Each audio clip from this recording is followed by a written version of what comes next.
ఇక అప్డేట్ చూద్దాం. ఇరాన్కు అమెరికా అధ్యక్షుడు డొనాల్డ్ ట్రంప్ మరో వార్నింగ్ ఇచ్చారు. 48 గంటల్లో హార్మోజ్ జలసంధిని తెరవాలని హెచ్చరించారు. ఎలాంటి బెదిరింపులు లేకుండా హార్మోజ్ జలసంధిని తెరవాలన్నారు. హార్మోజ్ను పూర్తిగా తెరవకపోతే ఇరాన్ విద్యుత్ కేంద్రాలపై దాడి చేస్తామని ట్రంప్ వార్నింగ్ ఇచ్చారు. ఇరాన్ విద్యుత్ కేంద్రాలను పూర్తిగా ధ్వంసం చేస్తామని, ఇరాన్లోని పెద్ద విద్యుత్ కేంద్రంతోనే దాడిని ప్రారంభిస్తామని ట్రంప్ తెలిపారు.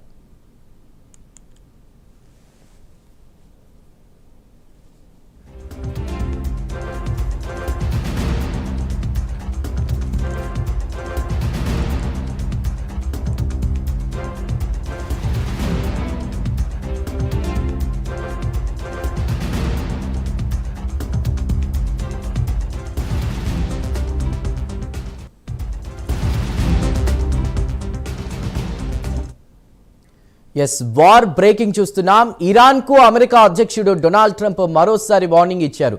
48 గంటల్లో హార్మోజ్ జలసంధిని తెరవాలని హెచ్చరించారు. ఎలాంటి బెదిరింపులు లేకుండా హార్మోజ్ జలసంధిని తెరవాలని అన్నారు. హార్మోజ్ను పూర్తిగా తెరవకపోతే ఇరాన్ విద్యుత్ కేంద్రాలపై దాడి చేస్తామని ట్రంప్ వార్నింగ్ ఇచ్చారు. ఇరాన్ విద్యుత్ కేంద్రాలను పూర్తిగా ధ్వంసం చేస్తామని, ఇరాన్లో పెద్ద విద్యుత్ కేంద్రంతోనే ఈ దాడిని ప్రారంభిస్తామని కూడా ట్రంప్ తెలిపారు.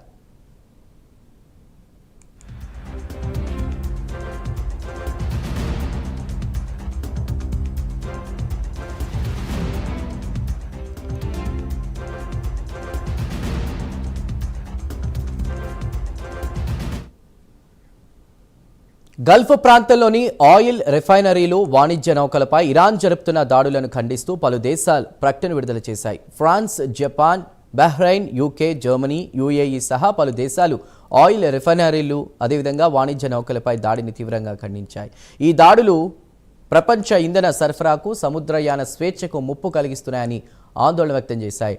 హార్మోజ్ జలసంధి వద్ద సురక్షిత రవాణాకు మద్దతు ఇస్తామని, చమురు క్షేత్రాలపై దాడులు ఆపాలంటూ 22 దేశాల కూటమి హెచ్చరించింది.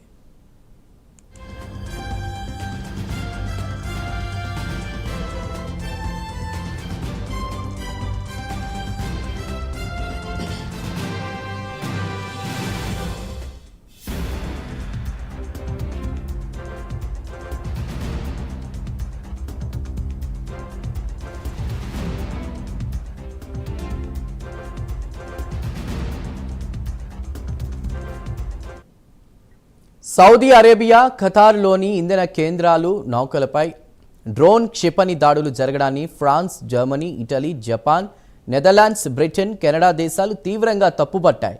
పౌర మౌలిక సదుపాయాలపై దాడులు ఆమోదయోగ్యం కాదని, సముద్రయాన భద్రతకు ముప్పు వాటిల్లుతోందని భారత్ కూడా ఆందోళన వ్యక్తం చేసింది. ఇరాన్ దాడుల కారణంగా గ్లోబల్ ఆయిల్, గ్యాస్ సరఫరా వ్యవస్థలు స్తంభించి ధరలు పెరుగుతాయనేటువంటి ఆందోళన నెలకొంది. పౌర చమురు కేంద్రాలపై దాడులను వెంటనే నిలిపివేయాలని, హార్మోజ్ జలసంధిలో సురక్షితమైన నావిగేషన్ను పునరుద్ధరించాలని డిమాండ్ చేశాయి. అంతర్జాతీయ సముద్ర చట్టాలను గౌరవించాలని కోరాయి.